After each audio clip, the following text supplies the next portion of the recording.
건강, 가족의 안전을 위해서 2차 접종을 예약일에 받지 못한 대상자도 신속하게 접종을 완료하는 것이 중요합니다. 2차 접종 지연을 아시는 그 시점에서 가능한 한 빨리 접종을 완료하여 주시기 바랍니다. 다음으로는 예방접종 관련해서 신고된 이상반응 의심 사례에 대한 주간 분석입니다. 전체 예방접종 7,200만여 건 중에 이상반응은 32만 2,379건이 신고되어 신고율은 0.45%입니다. 이러한 접종 후 이상반응 신고율은 접종 초기에 비해서 낮은 수준으로 유지되고 있고 신고 사례 중에 중대한 이상 반응은 3.7% 정도입니다. 지난 10월 19일 개최된 제11차 코로나19 예방접종 피해보상위원회 전문위원회 결과를 보면 피해보상 신청된 사례 총 811건을 심의해서 이 중에 예방접종 후 발열, 두통, 근육통, 어지럼증, 알레르기 반응 등의 이상 반응으로 치료를 받은 사례를 포함해서 총 257건에 대해서 보상을 결정하였습니다. 코로나19 예방접종 후에 인과성 근거가 불충분하여 보상에서 제외된 중증 또는 특별 관심 이상 반응 환자에 대해서도 의료비 지원 사업을 통해서 1인당 1천만 원까지 진료비 등을 지원하고 있고 현재까지 의료비 지원 대상으로 확정된 인원은 총 42명이며 이 중 신청을 하신 7명에 대해서는 의료비 지원이 완료되었습니다. 예방접종과 관련해서 거듭 강조드립니다만 안전한 예방접종을 위해 접종 후 15 내지 30분간 머물러서 접종기관에서 이상 반응 발생 여부를 관찰해 주시고 귀가 후 적어도 3시간 이상 주의 깊게 관찰하며 접종 후 3일간은 특별한 관심을 가지고 관찰해 주시기 바랍니다. 고열이나 기타 다른 신체 증상이 나타나면 진료를 받아주시고 특별히 중증 알레르기 반응이 나타나면 즉시 119로 연락하거나 가까운 응급실로 내원해 주시기 바랍니다. 다음으로는 코로나19의 국외 발생 동향입니다. 전 세계 발생은 7주 연속 감소하였습니다.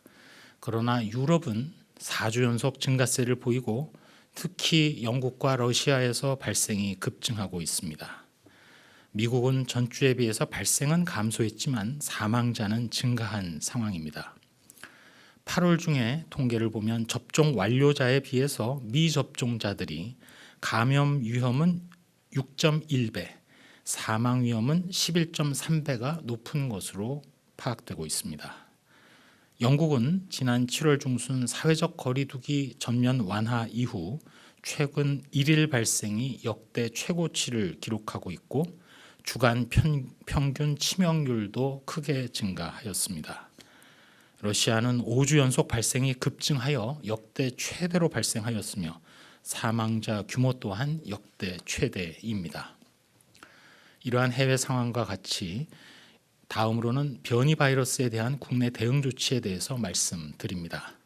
현재 국내외 예방접종 완료자가 해외에서 입국 시에 격리 면제를 적용하고 있습니다만 격리 면제 적용이 제외되는 국가에서 입국할 때는 예방접종을 완료하였더라도 격리 면제 적용을 제외합니다.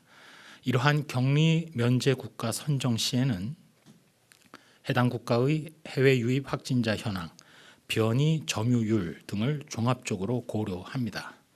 이번에 오는 11월 예방접종 완료자 격리 면제 제외 국가 16개 나라를 선정하였습니다. 이에 따라서 국내 예방접종 완료자, 해외 예방접종 완료 격리 면제서 소지자, 해외 예방접종 완료자 확인서를 소지한 자라 하더라도 11월 예방접종 완료자 격리 면제 제외 국가에서 11월 1일 이후 입국하는 경우에는 격리 면제가 제외됩니다. 다음으로 연구개발 관련 사항입니다. 국립감염병연구소에서는 추가 예산을 확보하여 임신부 또 12에서 17세의 소아청소년에 대해서 코로나19 백신 접종에 따른 부작용 항체 형성을 연구합니다. 또한 현재 비교 임상으로 3상이 진행 중인 국내 개발 백신에 대해서 미리 추가 접종 시 효과에 대한 연구도 실시합니다. 이번 국내 개발 백신에 대한 임상 연구는 향후 국산 개발 백신이 추가 접종에 활용될 것에 대비하여 실용화 지원 및 예방접종 정책의 과학적 근거로 활용될 수 있을 것으로 기대합니다. 특별히 이러한 국내 개발 백신의 추가 접종 연구는 현재 임상 시험이 진행 중임을 고려해서 식약처 승인을 통한 연구자 임상 시험으로 수행함으로써 임상 연구의 신뢰성도 확보할 예정입니다.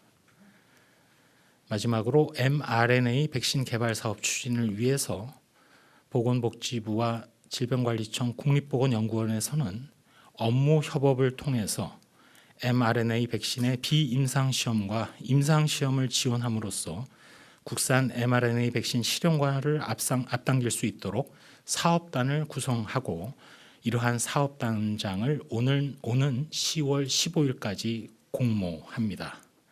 사업단장의 공모에 대한 자세한 내용은 보건의료기술 종합정보시스템 및 국립보건연구원 홈페이지에 게시되어 있음을 말씀드립니다.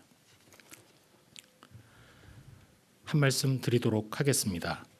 전 세계 코로나19 발생은 현재 계속 감소세입니다. 그러나 그 감소의 폭은 줄어들었습니다. 접종률이 높은 국가에서도 발생이 증가하는 경우가 있습니다. 우리나라의 코로나 상황은 전반적으로 긍정적입니다. 전체적으로 감소세를 유지하고 있습니다. 백신 접종 완료율은 백신을 개시한 최선두 국가들을 추월한 것은 물론이고 이제는 빠르게 높은 접종률을 가지고 있는 국가들에 접근해 가고 있는 중입니다. 그러나 도전도 만만치 않아서 아직은 전체 발생이 큰 규모입니다. 또한 코로나 발생에 유리한 동절기 그리고 독감이라든지 다른 호흡기 감염병이 같이 유행할 수 있는 겨울철을 맞습니다. 또한 접종 일정상 앞서서 접종받은 분들의 면역도가 서서히 내려가고 있는 중이기도 합니다. 그럼에도 불구하고 이제 우리는 건강하고 안전한 일상으로 회귀하려 하고 있습니다. 차분하게 인내하면서 전문가들과 많은 사람들의 중지를 모아서 마련될 일상 회복의 길을 따라서 본격적으로 출발하기 전입니다. 우리 자신과 가족, 이웃, 사회 전체를 위해서 지금까지처럼 계속 거리 두기, 각종 방역 수칙의 준수, 특별히 빠짐없이 예방접종 받기에 참여해 주시기 바랍니다.